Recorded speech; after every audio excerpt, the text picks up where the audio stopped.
Welcome to XYPN Radio, where your host Alan Moore brings you into a community of fee-only financial planners who want to profitably and successfully serve Gen X and Gen Y clients. If you're ready to get the knowledge you need from leaders in your field, learn from forward-thinking advisors, and take action on your own goals, XYPN Radio is the show for you. Here's your host.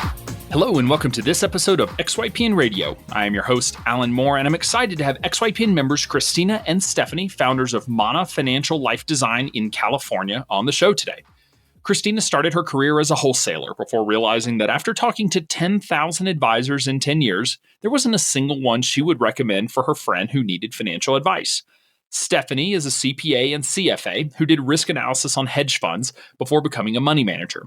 Friends from college, they met up in Spain for a meeting of the minds and decided to launch a financial planning firm together. They didn't have enough savings to just jump in, so they found 3 investors to invest in their business. And we talked at length about how they structured that deal, which was fascinating to learn about and something listeners can consider for themselves. They're big believers in life planning and have incorporated the work of George Kinder and Marie Sommers to help their clients uncover what it is they really want out of life and design their life plan to help them achieve it. They've grown from scratch to almost 40 client households in their first year, so whatever they're doing is clearly working. XYPlanning Network's annual benchmarking survey is out. Are you curious about the average number of clients XYPN members get in their first year, or how successful niches really are? To answer these burning questions and more, we've again enlisted a professional research firm to complete our annual benchmarking study. Get your copy hot off the press and discover vital statistics such as the median advisor revenue by years in practice and sources of firm growth, from referrals to blogging, social media, and more. Head over to xyplanningnetwork.com/study to purchase your copy today. You can find any of the additional resources that we mentioned during the episode at xyplanningnetwork.com/224. Also, be sure to go to xyplanningnetwork.com/VIP to join our private group just for XYPN Radio listeners. It's the community of advisors we've all been looking for that's there to provide support when we need it the most. Best of all, it's free. I encourage you to check it out. Again, that's xyplanningnetwork.com/VIP. Without further ado, here's my interview with Cristina and Stephanie. Hey, Cristina and Stephanie, welcome to the show. Thanks so much for being on. Thank you so much for having us, Alan. Thank you. So let's give listeners a quick overview of the two of you and your practice, sort of where you're located, number of clients, what your niche is, and then we will dig into the details. All right, happy to do that. So we are Mana Financial Life Design, headquartered in Marina del Rey, California. For those of you who have no idea where that is, that's in LA, right by the beach. We're 2 blocks from the ocean. And Mana Financial Life Design is really all about creating spaces for compassionate finance and leading our clients to live a life that they're excited to live today, not some arbitrary time in the future.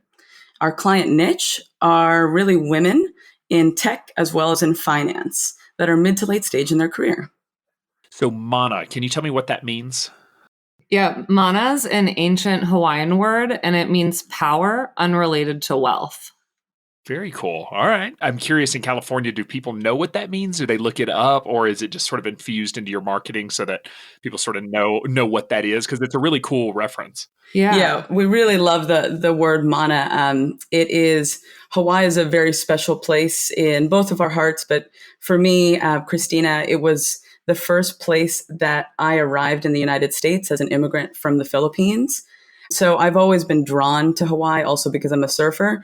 So mana, really exudes all of that. And when we found that word for this, mana is this vital energy, we really, really both were like, this is the word.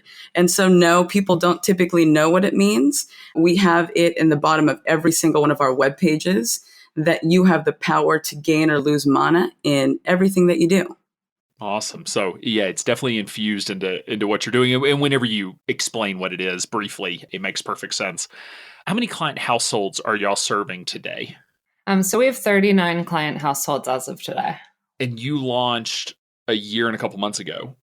Yeah. So we started taking on clients in September of 2018, and we started from scratch. So it's been a fun journey over the past year. That you are skewing my benchmarking survey data then. So, all right, we will dig into that. That'll be fun to talk about. So, let's just take a step back and talk about career history. So, whichever one of you wants to start, maybe Stephanie, we'll start with you. So, can you just tell me a little bit about how you got into financial planning?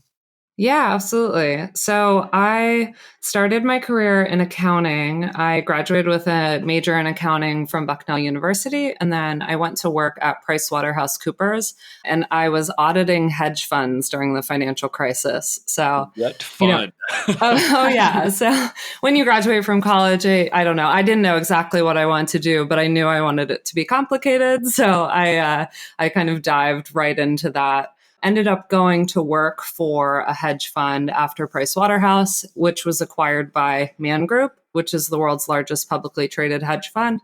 And during that time, I spent my career in risk management. So it was really like looking at these hedge funds and first making sure that they couldn't steal our cash and that they weren't a fraud, but then also making sure that they were risk managed from an investment perspective. So really started off on the institutional side. I ended up about 5 years ago managing individual money. And it was the first time that I had actually done this for individuals and totally fell in love with the business. I just found so much more value in providing investment advice to people than large institutions because I really got to know the people. And then ended up getting drawn to the financial planning industry because I just saw that there was a big gap in what I was able to provide. I was like, fine on the investment side, but people just need so much more than that. So I'll let Christina tell her path because they merge really at that point. So Stephanie doesn't like to brag about herself, so I do it for her. She also got her CFA and CPA before the age of 26. Wow. So you were studying for both of them at the same time? It was That's just, amazing. I graduated from college at 21 and then just dove right in. So it's, Hey, it's yeah. actually it's good advice for young people listening. Just go ahead and knock it out because there's never a good time to sit for the CFA and to spend 3 years of your life studying that. But you might as well do it when you're young and maybe have some time. Yeah, and don't require much sleep because that's what you give up.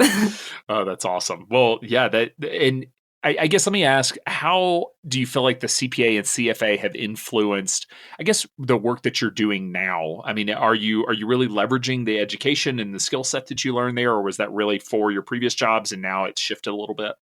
I mean, I actually use my CPA now more than ever. It's really awesome to like have something that I did at the very start of my career become so relevant now. And I mean, the CFA as well, it prepares you for a lot of the different aspects of what we do in financial planning. I'm a pretty technical minded person, so I'm always thinking about problem solving from a technical perspective whenever it comes to the numbers. So I think a great deal of what I learned is incorporated in a lot of what I do today. Awesome. So, Christina, can you give us a little bit of background on yourself? Yeah, so also graduated from Bucknell University. That's where Stephanie and I met with a degree in political science. So absolutely nothing to do with finance. I wanted to go change the world, but unfortunately, I couldn't because I was saddled with $100,000 in student loan debt. So what I did was I went to find a job in 2006 in a career that I felt could pay me the most so I could pay off the student loans as fast as possible. So went into finance and got a job right out of school at Lord Abbett, an asset manager. And so I spent about 2 years there and kind of loved the idea of what I did. I was an internal wholesaler. So I was the product person, the nasty product person. So I went out and the first 2 years I was dialing for dollars. I, made 100 dials a day for 2 years, really building the skill of just not being afraid to speak to anyone. And that led to, my competitive edge of really wanting to be the best. And so I got a job right out of Lord Abbett with Russell Investments for an entire decade, where I was the youngest wholesaler for probably most of that decade at Russell Investments. I was the 24-year-old where a lot of my colleagues were 50-year-old men. So I spent 10 years basically knocking on financial advisors' doors and really building relationships. And at the end of that 10 years, I calculated I'd met with over 10,000 financial advisors in the broker-dealer, RIA, wirehouse world. And so really the pivotal point came when I turned 30, a dear friend lost her mom and reached out to me and said, what do I do now? And of the 10,000 advisors you've met, who do you recommend? Like someone that you'd recommend to your parents. And I drew a blank. I literally couldn't think of anyone. So from there, I just kind of knew. I was like, okay, I guess this is my life's calling now.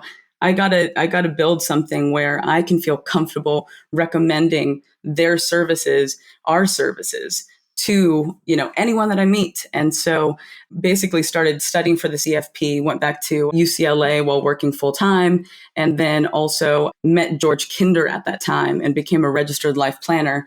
And that's really, starting to dream. And after George Kinder's 5-day training, my vision was lit up so much that I knew I had a 2-year path forward. And I knew that 2018 was the year. And that's when Stephanie and I started to talk.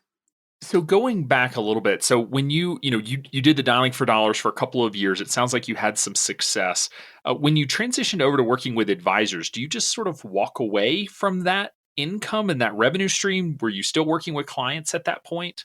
I've never worked with clients until we worked at Mana. Okay, so that was dialing on financial advisors at that time. Correct. So when I said knocking on doors, I meant knocking on, like the Wells Fargo advisor's door at, in Westwood in Los Angeles. So can you tell me, like, that people ask me, how do I get into financial planning? There's no fee only RIAs in my area. Should I go, wholesale, knock on doors? Should I go work for IBD and all the different options? I mean, do you feel like that experience has given you the tools that you needed to be successful now? Do you feel like it was just, it was a job and you made money, but you didn't necessarily learn any skills that have been valuable long-term for you? Oh, no, absolutely. One of the reasons I counsel a lot of wholesalers today, I mean, it's an industry that clearly with consolidation and fee compression has really changed dramatically over the past decade. But that's not to say that there isn't a lot to learn. I mean, I went to tons of conferences where I learned from, best of breed asset managers as well as financial planners. I got to man the booth at all the FPA conferences in Southern California. But I also learned, Stephanie and I always talk about this, that we created Mana from all of the best ideas from all of our industry experience. And so I learned a lot of business practices through working with IBD, RIAs, and wirehouses. And I learned what to do and also what not to do. Okay. So would you recommend that career path for a young person trying to get into financial planning of, hey, it may not be the most ideal path, but it is a path that you can walk? It's a question that I feel a bit conflicted, I guess. But I guess I would say it depends. I think it depends on who you work for. The annuity wholesaler, I'd probably guide them against not doing that. However, if you work for, let's say, an asset manager that has model portfolios, right, and sells those to financial advisors, and it becomes more of a practice management role versus a specific product sale, then I would say that is a great way. And it's also a great way to build your Rolodex.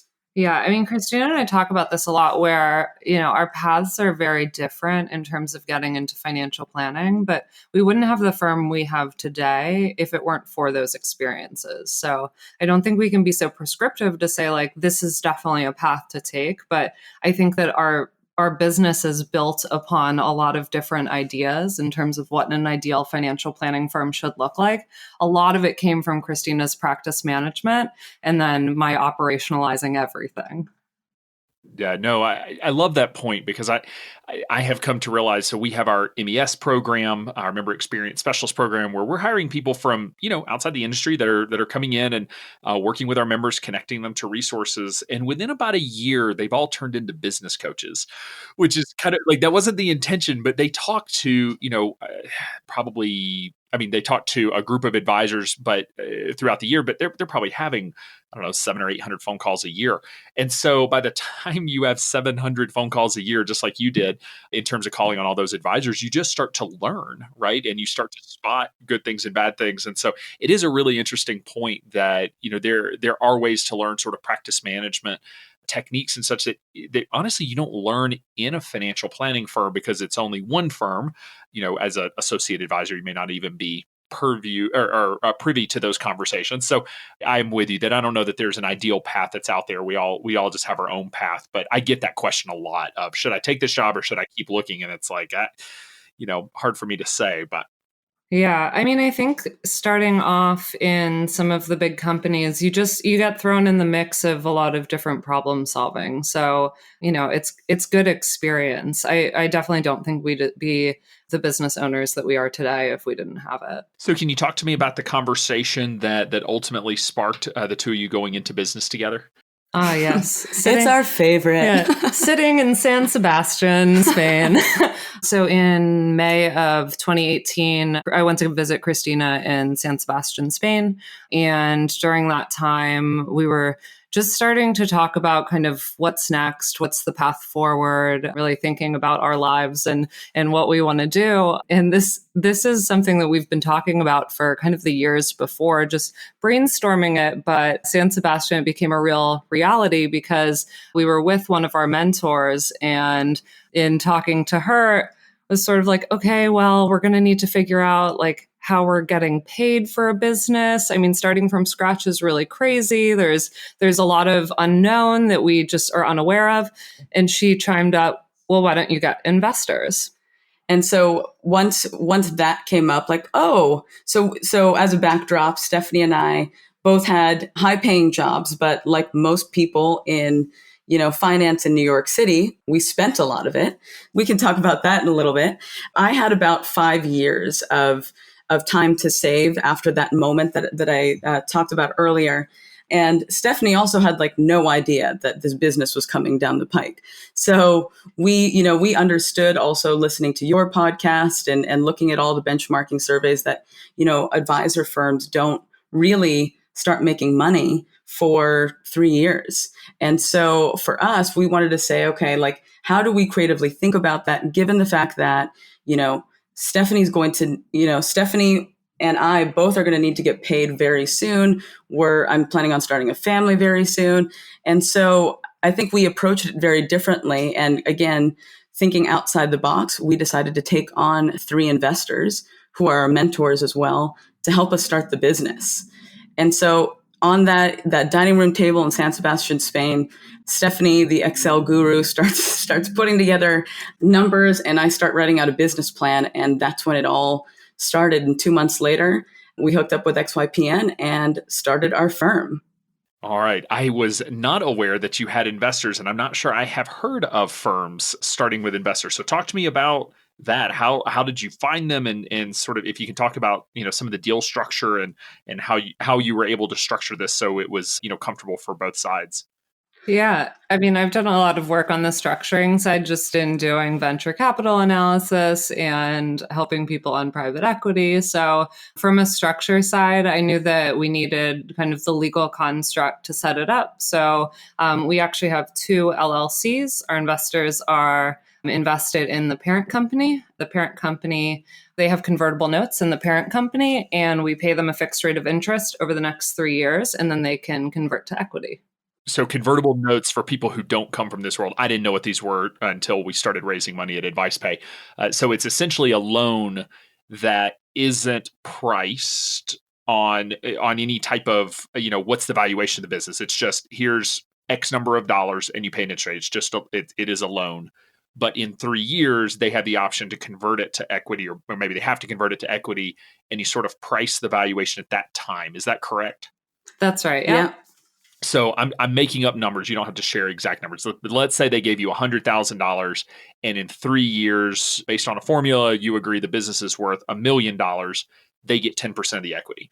If it's worth $200,000, they get 50% of the equity. And there's usually caps and minimums, and that will just to be sure that just in case you're worth $10 million, because you knock it out of the park, they still get a minimum amount of equity. So is that pretty much the way it got structured? Yeah. So yeah, exactly. I mean, the terms were they were friends and family and mentors. So, we had a lot of discussions in terms of where we're looking to take the business and how it's going to grow. And so we were all comfortable with that arrangement. We also, Alan, it also probably deserves to be said that the reason why we also have two companies is because we built an RIA in addition to a online financial education company where we are producing financial literacy videos by the name of Mana Money School. And so that funding helped us in the creation of those for the year that we spent in production for Mana Money School. So you have parent company, which then owns the two LLCs. One is the RIA, one is the financial literacy company. So the parent company owns the financial literacy company, and then the other LLC is the RIA. Let's see. I have so many questions about having investors. This is awesome. Two primary things. One, have you already set the valuation formula? That's something I'm always curious about. Like, have you already said it's, we're worth 2x revenue whenever we get to that point, or will you, have it appraised by FP transitions? Yeah. So one of the things that I knew from being a wholesaler was that the valuation metrics were so disparate and they continue to evolve. And so we basically said we will be hiring a third party that Stephanie and I vet beforehand, because we know there's FP transitions, there's also Live Oak, there's a lot of different companies that are doing that. And so our job for the next 3 years is to really kind of watch this valuation side of the business and see who's the leading, firm valuation company at that point. Do you expect, one, do they have to convert or do they have the option to convert? They have the option to convert. I mean, look, it's subject to being able to pay back cash. So, at that 3-year mark, it's really, that's how the discussion will start, where, we have a responsibility to build the cash surplus at that point. But, it is an ongoing discussion. We talk to them every single month. So they're very well aware of all that we do. So it will convert to equity at that point, and then the plan is to buy them out, or will they remain investors? There's no plan to buy them out. We want to give them the option. The reason why we picked these 3 investors is because the 3 of them we view as like our greatest mentors in our lives. So they, we have them. They're, one is in our industry and the other 2 are not, and they provide such valuable insight and wisdom and love. Yeah. And just, they love us. And so we really appreciate them.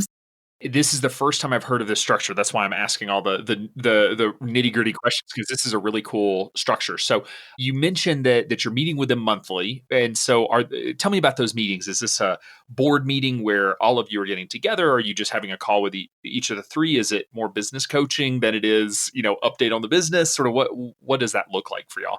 Yeah, it's 2 parts. So we always do them on Zoom because 2 of our investors are not in LA. And so we'll do them at the end of the month when our books for the previous month have been closed. And so I'd say half the meeting is just reviewing P&L and talking about, wins and losses. And then the other one is really just like strategizing about right now, this quarter. It's all about, end of the year. What are our KPIs? And what are the things that we should be focusing our time and energy on?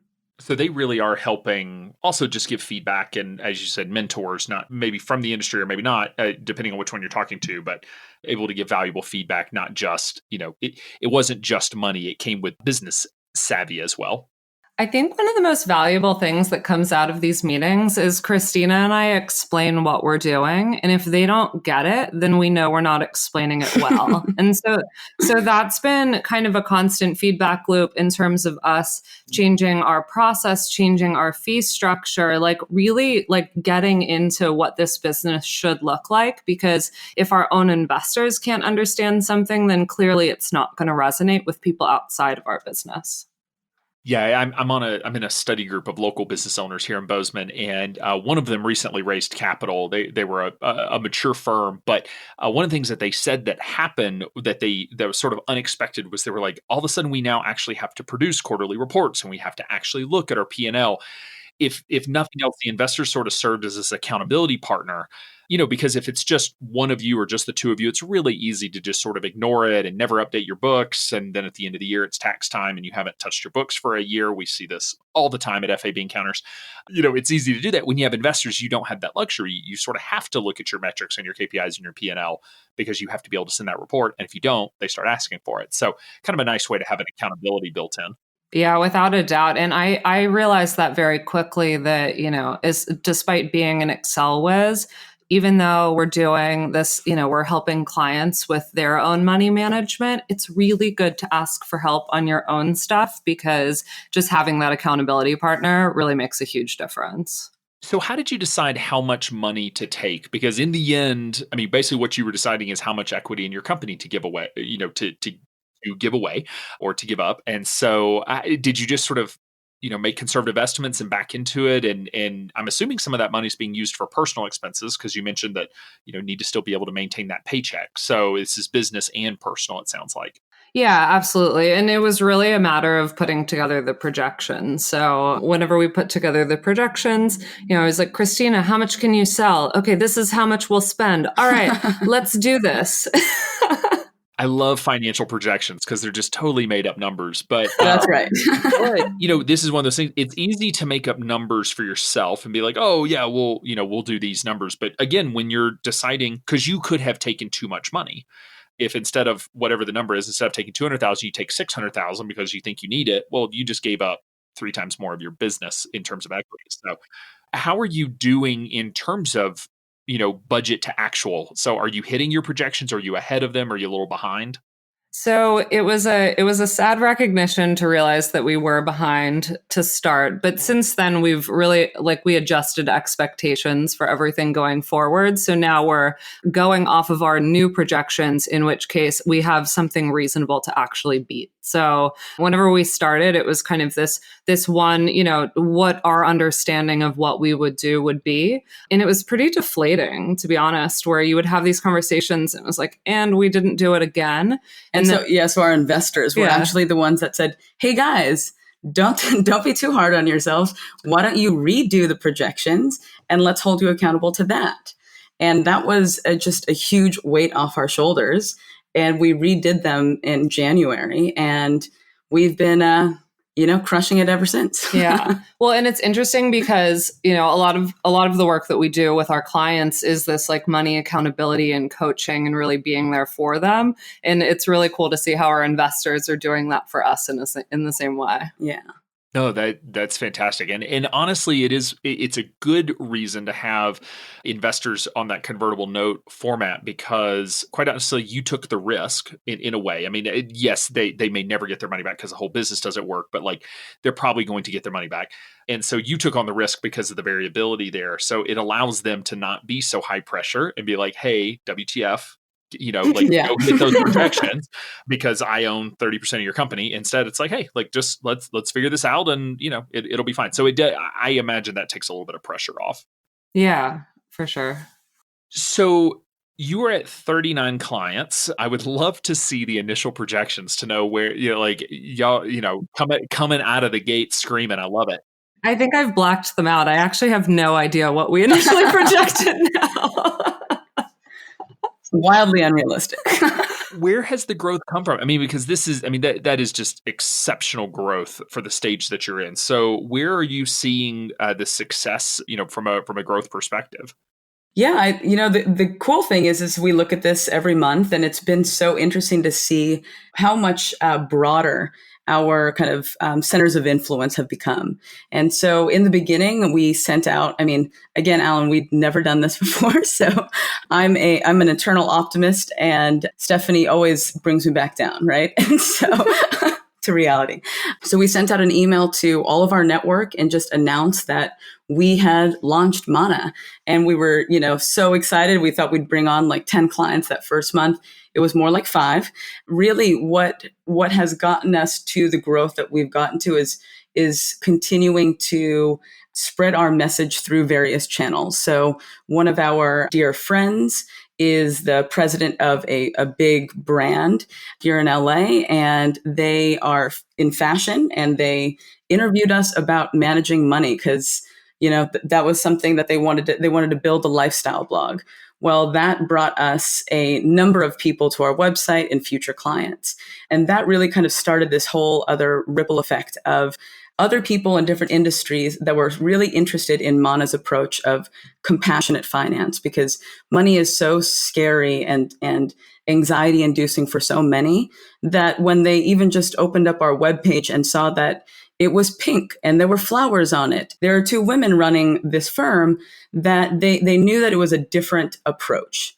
And really, that's kind of opened up doors where we're doing workshops in some of the key cities that we operate in, and we're continually blogging about our work. And so the SEO optimization has also helped us bring in new clients. Another thing is Cristina is so on it on our Instagram. So she posts 3 times a week, and that's consistent since she started that. And it's been really cool because even though Instagram isn't really turning, it's not like a direct, oh, okay, I saw this and I'm becoming a client. What it is doing is it's keeping us fresh in people's minds. So when they have people in their lives that they realize could use the financial support, they're thinking of us. And so it's at least getting us, an opportunity to speak with people that we might not otherwise have spoken with.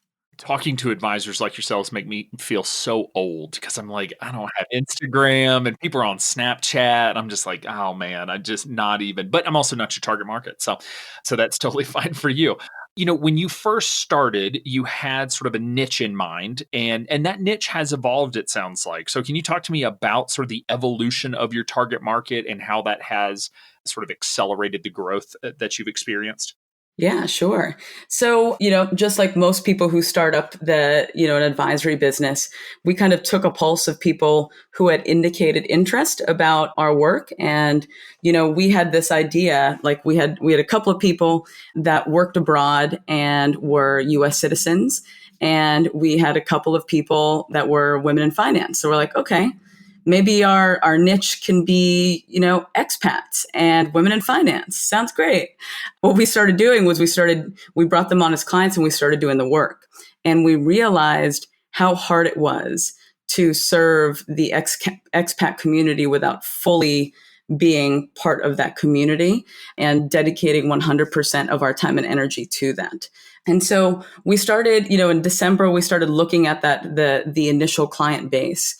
And we realized that we really had 2 demographics that were coming to us more often. One was these women in finance, because they were our past community of our careers. And then the other one were actually women in tech. So our expat clients were women in tech, and they were referring us women within the United States that were doing this. And we said, oh, okay, maybe this is our niche, because Stephanie's tax background gives her a huge leg up when it comes to the stock compensation.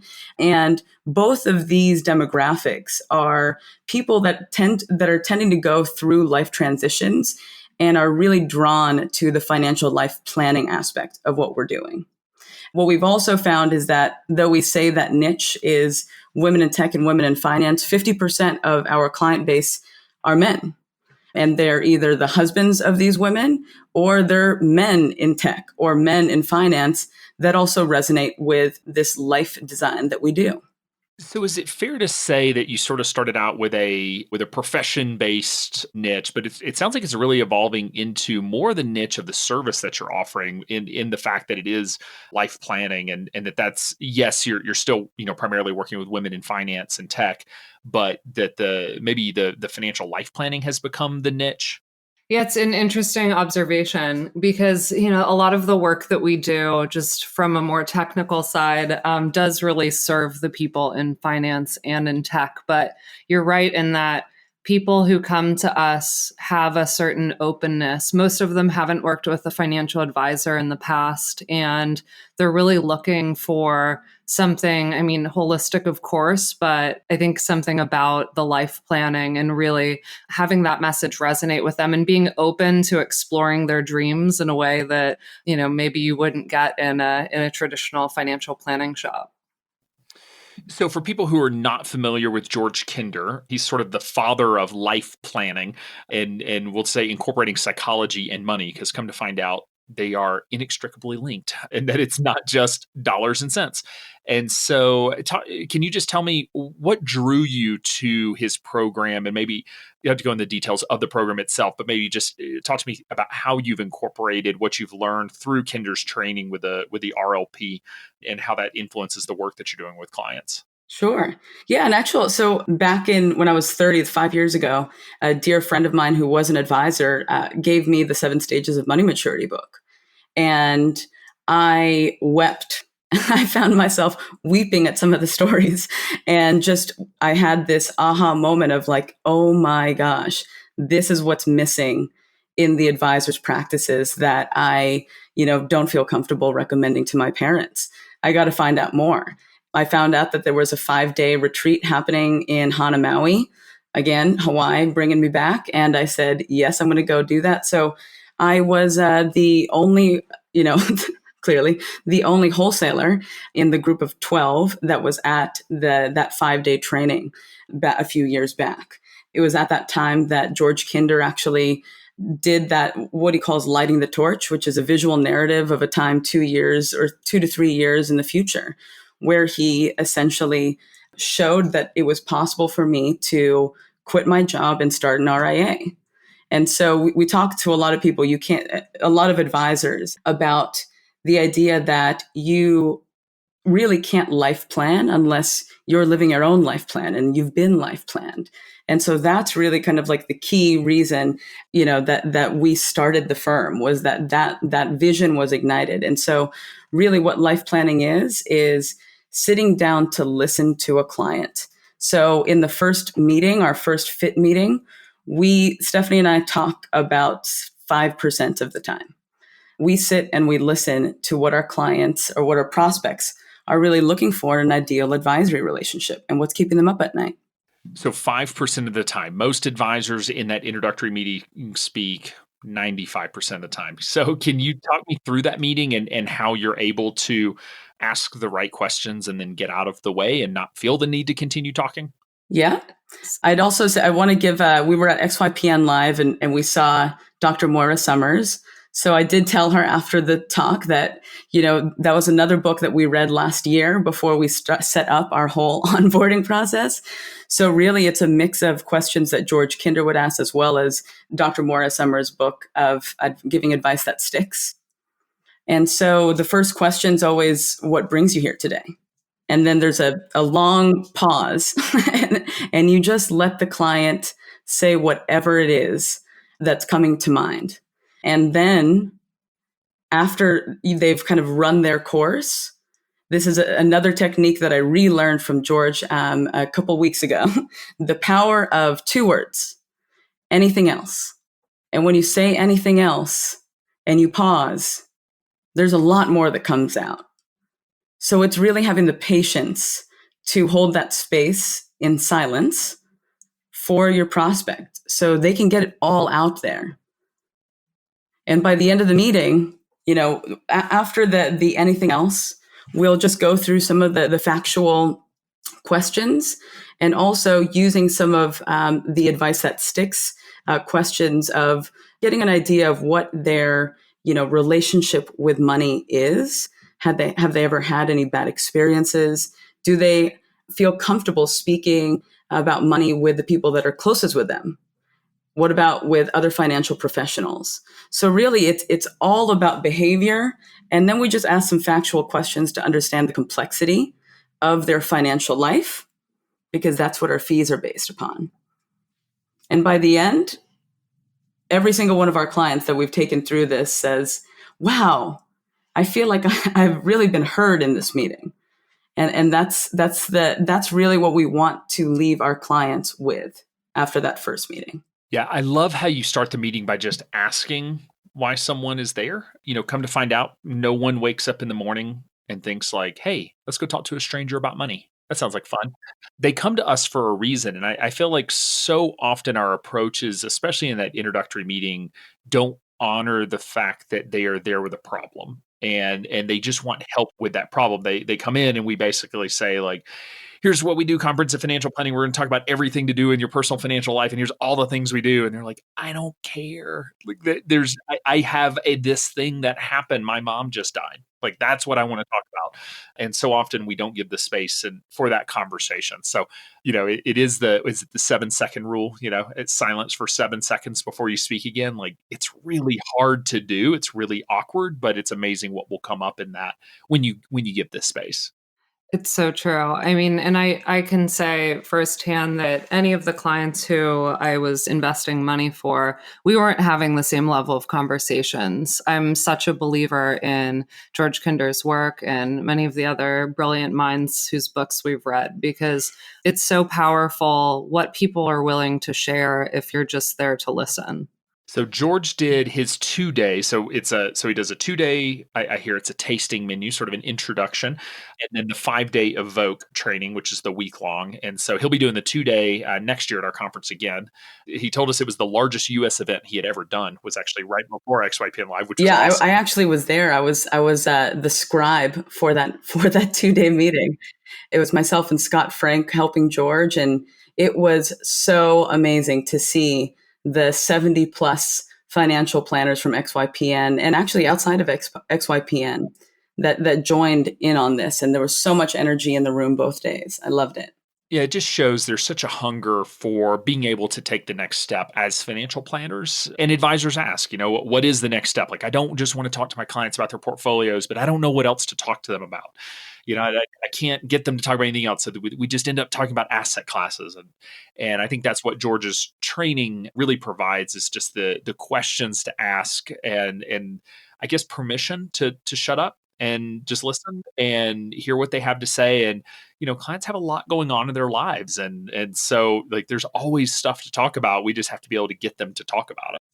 Mm-hmm. Yeah. And having too much of an agenda. I mean, we've sort of changed a bit of the way we do work, and it's thinking about, okay, so let's stay organized on our side. So we understand the direction that we're going for every client, but that doesn't mean that they need the data dump quite yet. And it's really creating that space for them to get their questions answered and making sure that you're taking care of them in the process.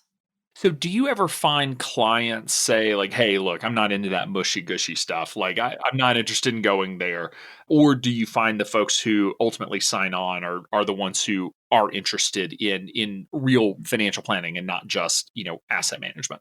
So I think we've had a couple people who came on board. I would say of the 39, 2 people wanted to get right to the numbers before really going down this path of life planning. But the fact is that so much of our work ends up incorporating life planning into it that they get a bit of a taste throughout anyways. So those people have actually come around anyways now and have gone through the full process. I think it's also kind of like the evolution of our firm, right? Like many of your, the people that join your podcast. In the very beginning, you're kind of like, do I do this? Should I do this? Is this the order? And so we were trying that out the past, in the very beginning, we were saying, should we have the life design meeting in the very beginning, or should we wait and answer all their financial questions?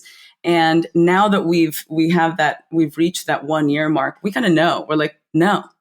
We've got to start with a life design meeting. That's the meeting to begin. It really sets the stage. I mean, one thing that we're incredibly focused on is getting people to live a life that they're really happy about today and not some arbitrary time in the future.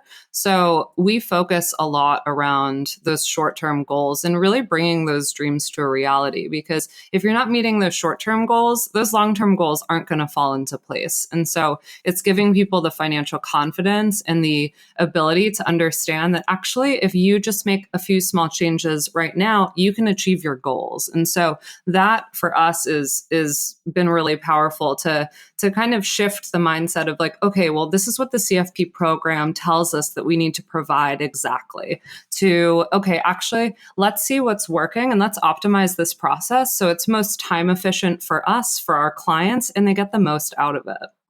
So, can you talk me through your meeting sequence? So, you have an introductory meeting where you just sort of the prospect meeting, and then what you've been describing is actually did you call it the life planning meeting, life design meeting, and then what's the additional meetings that then happen? Yeah, so our process goes into three stages. So the first stage is visioning, and the second stage is the financial life plan, and the third stage is implement and iterate. So, talking through the first stage, which is visioning, really it's over a period of 3 to 4 months, and we'll meet with clients every 2 to 4 weeks to become experts on their financial lives. And every meeting's about 90 minutes long. So, we spend the first meeting, the introduction meeting, getting organized on their financial picture, understanding their money history, and then really identifying their short, mid, and long term goals.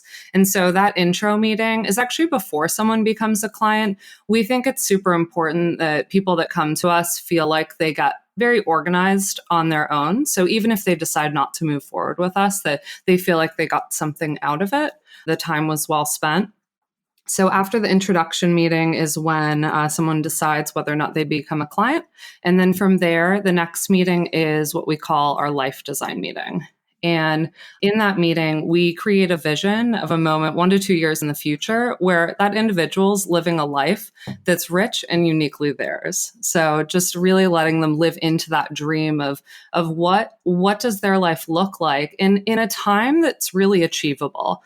And so we go through aspects of the Evoke process where we talk about obstacles that will keep them from getting there. And most of the time there aren't any obstacles, because if you really talk about what's most important to most people, it's things that already exist in their lives, like spending more time with their family or making sure that they spend time to exercise in the morning. And so just creating that vision really helps people focus on what's most important. And then the last two meetings before the financial plan delivery are the money flow meeting. So money flow meeting is where we essentially help them structure a budget, and we show them how to do it. We do it interactively with them on eMoney. And then the final meeting before that is before the financial plan is the investment meeting, where we construct an optimal account structure for their personal financial situation. And then we establish preliminary savings and investment strategies for each account. So it's a pretty time intensive process over the course of a decent amount of time. This isn't like, 2 meetings in 2 weeks and call it good. Not that most of our advisors are doing that. So can you talk to me about your fee structure and how you're being compensated for the amount of time and energy that you're putting in? Yeah, absolutely. So we charge an annual planning fee, and that is charged either quarterly or monthly, depending on what the client prefers. And that annual planning fee is higher in the first year than it is each year thereafter. So just as an example, for an individual, the planning fee starts at $2,500 in the first year and $2,000 for each year thereafter, versus for a couple, it starts at $4,000 and then $2,500 for each year thereafter. And then are you charging separately for asset management, or is it included in your fee? Sort of how are you handling investment management? Yeah. This is a shout out to Scott Gill, who made us do this. Yeah. Yeah. He really encouraged us to separate the two businesses, and it makes a lot of sense. So we have a completely separate structure for the investments. We charge 0.75% on the first million, and then it scales down from there. And so we decided to do that. So in that investment meeting in our visioning process is really where we start to talk about investments for the first time. So, one thing that was really important to us is to really understand somebody's situation before just taking on their investments and presuming that we know what we're doing. So with that in mind, we have that investment meeting. And then at that point, people decide, okay, like we'd like to invest our money with you. There are people who come on board and they just know right away that they want us to invest their money. So we'll start that process a little sooner, but we still do a lot of these exploration and really understanding of goals and what they want out of that money in order to develop an investment structure that makes the most sense for them. So of those 39 clients, what percentage or how many of those are having you manage their investments in addition to financial planning? Sure. So we have 20 investment management clients of the 39, and 4 of those investment management clients are investment only. Okay, so you have 4 investment only, 35 total that are doing financial planning that are in some capacity, and then 15 of those are then also doing investment management. That's right. And that's I would say the number will probably be a little higher by the end of the month, but we're in process. A lot of the people are in process of setting up accounts and things, but that's as of today. Okay. So what are the ones who are not using your firm for investment management? Do they simply not have investments to manage and it's all tied up in 401ks and retirement accounts? Are they self-managing? Do they have outside investment advisors? No, most of the clients that don't use us are, they have their assets tied up in either real estate or 401ks. And so, yeah, the answer is that they don't have investments for us to manage. Okay. So I would expect over time those clients, as they move jobs and want to roll over or something like that, you'll be available to provide that service. Yeah, we always tell people, I mean, that was my biggest pet peeve, right? Is that, as the Merrill Lynch broker, right? The first meeting is like the Morningstar hypo of like, here's what you have and here's how we can optimize it. And I was just like, no, we cannot do that. For us, it's a no pressure situation for people, though we do have a very robust investment and institutional investment philosophy and strategy. So we educate people on that, but we never say that you have to invest with us. Yeah, I think by working in the hedge fund field for so long, I know there's a ton of different ways to make money. And I think that's one thing that, a lot of people won't admit is that there are other ways to make money than our precious investment process. But the fact is that there are. And so we look at things on the whole and tell them how we think we can add some value if that's the case. But we're not in the business of convincing someone that we are the best thing ever. So you've both come from big companies. I mean, you've worked in big company world and now you are in small company world. Can you talk to me a little bit about sort of what the vision is for what you're building and what size firm, what type of firm you really see see yourselves growing into? Yeah, so it continues to evolve. As Stephanie had mentioned, we take every 3 months, we take a step back for a couple of days and say, what can we be optimizing? What's the next step? But just really from a larger scale, at the XYPN Live, we talked about the idea of the small giant versus kind of that larger enterprise firm. And really, I think, we have this natural 3-year window that we're looking at. And before that convertible note changes over. And so really our 3-year vision is to create this small giant firm where, for us, we want to be a multidisciplinary registered investment advisor. And what I mean by that is that we want to hire, when we're hiring, we want to hire different hires. So our first real hire was a friend of ours who is a complete badass. She is a PhD in cognitive science and with a specialization with data visualization. And she's also has a master's in cognitive psychology. So that was our first hire so that she can really help us create this exemplary experience for a wealth management firm. And really our idea is to continue hiring amazing people like that. And then also to train up this next generation. The financial industry, it's no mystery here, but there's not a lot of young people entering our industry. So, our additional hires will be young people that we want to train to love this industry and love this new version of the industry that we're creating. So the plan is to grow and hire more advisors and be able to train them into, it sounds like lead planners. The two of you don't see yourselves being the only lead planners, for the foreseeable future. Yes. So when we, and listeners have heard me talk about small giants, I think the term that came out of the conference, because we asked our conference attendees to help us name these types of firms. I think boutique was the winner. I need to take a look at that data again. So you are building a boutique firm. But, the point of, making the decision to be great, not necessarily big. And it doesn't mean you can't be big and great. It's just when faced with decisions, and you will be, of, do you want to do something that ultimately takes you a direction that helps you grow a lot faster? Or do you want to take yourself a direction that you feel makes you a better employer, a better financial planning firm, better to your clients, better for the two of you, then you take that route versus the just grow big. So, looking back, I mean, you've been in business just over a year now.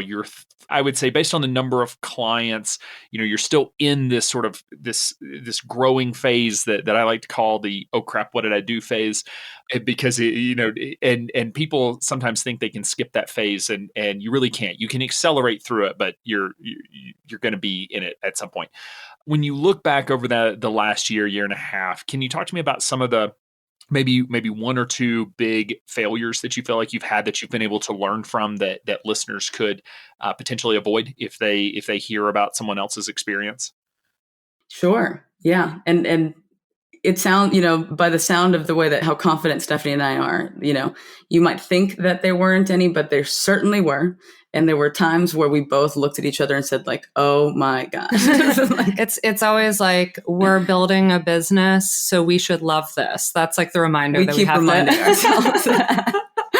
I'd say like the first, it's a failure and or like a time for, introspection for us. And the first one was really the fees. We know that there's so many advisors that as they go through the first year, they change their fees. But really, it was around, I'd say, April of this year where there was 1 month where we didn't bring on any new clients. And that was when Stephanie and I looked at each other. We're like, oh, what did we do? And what's going on in our process that's not working? And we asked a couple of clients about this. And then we also we kind of thought about this, and the failure was in the articulation of our fees. And it was really at that point that we decided to not really charge an upfront fee. We found that there were a lot of people that found that upfront fee very intimidating. And then it's an upfront fee plus a monthly retainer. That language scared the crap out of people. And we decided right then and there that we were going to change that language into an annual planning fee that you can pay either quarterly or monthly. And the moment we did that, we brought on like 3 new clients because we had actually reached out to the people that had not signed on and had indicated they wanted to sign on. And after that language change, all 3 of them became clients. I like that. And that is something that, we're somewhat, or maybe we're the primary reason for people using the language of upfront plus monthly. And the way you get paid and the way you articulate the service to your clients can absolutely be different. And I love your framing there of it's an annual service, it's an annual fee, but we make it easier for you to pay either monthly or quarterly because we can't accept annual checks. And so it's good to hear that really resonated with your target market and the clients that you wanted to be working with, that really, resonated with them better than upfront plus monthly. I commend you both for being introspective. I think it's the quality that is, I think, impossible to teach, and it just comes from having high EQ. But it is the willingness to ask your clients, like, "Hey, is this resonating with you?" Like most of us are not willing to ask our clients on, "Hey, how did that sound? Does this work? Does it not work?" Because we don't want to know the answer, and to be willing to pivot and to change and to try new stuff and all of that is so critical. So. All right. Well, as we are wrapping up and coming to a close, I'll ask you both the final question. So, as my business coach says, start with the brave one and move left. So, whoever wants to be the brave one, if there's one piece of advice that you could go back and give your younger self, one thing that you've learned through starting the business and over the last year and a half, what do you think that one piece of advice would be? It's funny, Christina and I talk about this a lot because we're big on reflection. And I think we have probably like 20 pieces of advice we would give, but we actually have one uniform answer for this, Alan, in preparation for this podcast. Y'all did prepare, so. In your 20s, save as much money as possible. To us, I mean, it's like, that's why we created Mana Money School, is because we both made so many mistakes and there was no one teaching us about how money worked when we were in our 20s. I was an immigrant who had no idea about the American financial system. And I racked up $100,000 of student loan debt and $30,000 of credit card debt in the first year out of school because I had no idea what like credit was or, like how financial systems worked. So both Stephanie and I were very lucky to work really awesome jobs, high paying jobs, and gain a lot of human capital. But, we were also, living in New York City, and then I moved to LA, and Stephanie was in New York for 10 years. And we both we reflect now, and we tell people honestly, like, we didn't save enough in our 20s. I love that advice because that's something Kitsis talks a lot about. He was better at it than I was. He's done some podcasts on how he manages his own money, which does involve like having a bunch of cash on hand. And I think his is 2 years of living expenses that was where he wanted to be comfortable so that, you could keep expenses low, save as much as you could. And it gives you the flexibility to do things. And we know that intuitively, but at the time it's hard to build in that flexibility. And then all of a sudden you want it and you don't have it. And you have to be intentional about it. So for the younger listeners who may be in college or in your first job that are thinking, hey, I want to start my own firm one day, cut living expenses, save as much as you can, right? Get used to living on less than you make, because when you go to start your firm, you will make less than you make today, and be comfortable with that. Yeah. Gosh. And you're right on the flexibility. I mean, it really opens doors to so many things. And if you learn how to save money when you're making probably the least amount of money that you'll ever make when you just graduate from college, you're going to be so set for the rest of your life. Awesome. Well, thank you both for taking the time to come on the show and share what you've been up to. It sounds like it's been an absolutely exciting, year and a bit, and look forward to hearing about the next couple of years. So thank you so much. Thanks, Alan. Thanks, Alan. XYPlanning Network's annual benchmarking survey is out. Are you curious about the average number of clients XYPN members get in their first year, or how successful niches really are?